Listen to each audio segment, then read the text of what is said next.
Because of why I search the deep through endless nights, no time to sleep. The call inside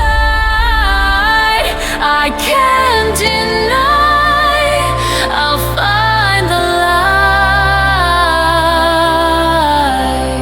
light because of why. Hey everyone, and welcome. So when you think of New Zealand, what's the first thing that pops into your head? For so many people, it's this image of the ultimate paradise, right? The dream place to live. Today, we're going to dig into the data, look past all those perfect postcards, and find out what life there is really like. Okay, let's get into it. I mean, it's famous for a reason. You've got these absolutely breathtaking landscapes and that classic, relaxed, she'll be right attitude.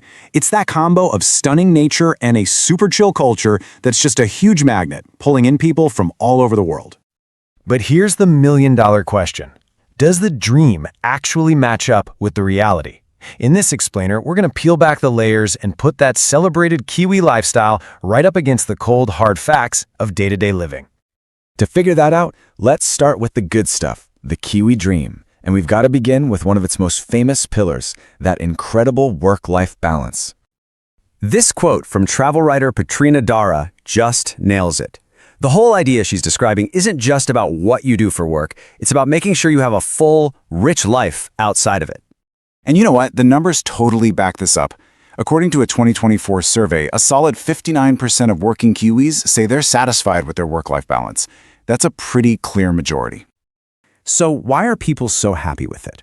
Well, that same survey points to a few key things. The hours and workload are actually manageable, there's flexibility at work, and, this is the big one, people feel like they have enough time for their family and for themselves.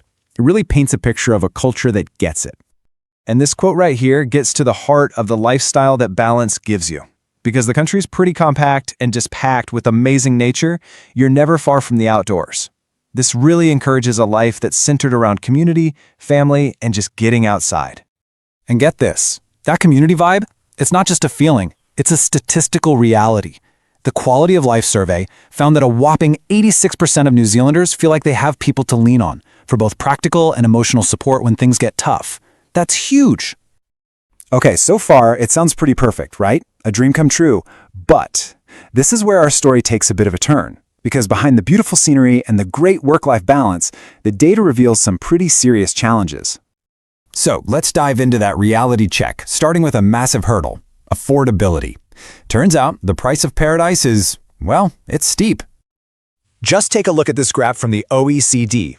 Based on 2021 data, if you compare house prices to what people actually earn, New Zealand is one of the least affordable countries to own a home in the developed world. It's even higher than its neighbor, Australia. And this comment from a Reddit user, man, it really puts a human face on those statistics. A major housing shortage means there's crazy competition for rentals, and it's contributing to some serious housing issues. It's a reality that feels a million miles away from that perfect Kiwi dream. And this financial pressure is being felt all over. Only 35% of people feel like they have enough money for their everyday needs. That's a really sharp drop from 46% just 2 years before. But the reality check doesn't stop with the cost of living. The data also points to deeper, more systemic social issues that really challenge that paradise image. This data from the Health Status Report reveals a pretty stark reality. You can see these significant gaps in life expectancy between different ethnic groups. On average, Māori and Pacific peoples live several years less than New Zealanders of European descent, which points to some deep-seated inequities in the system. And the New Zealand Health Survey suggests a direct link between those health outcomes and experiences with discrimination. Māori, Pacific, and Asian adults report higher rates of racial discrimination. And, critically, this includes unfair treatment inside the healthcare system itself. So, on top of the economic and social challenges, there's another issue that's increasingly on people's minds: crime.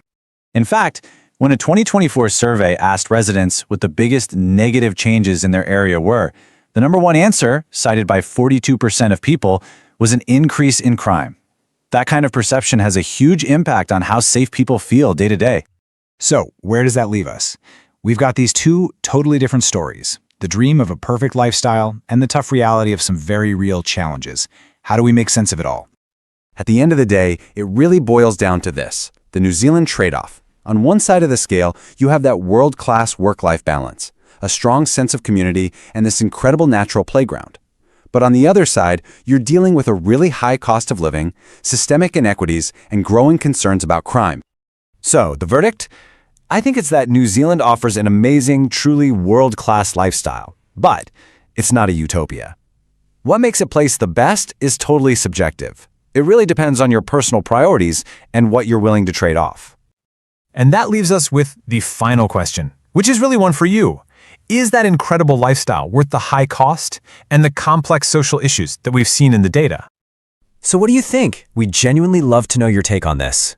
Whether you live there, have visited, or are just dreaming about it, jump into the comments and share your perspective. And hey, if you found this fact-based look into things helpful, do us a favor and hit that like button, share it with a friend, and subscribe for more explainers just like this one. Thanks so much for watching.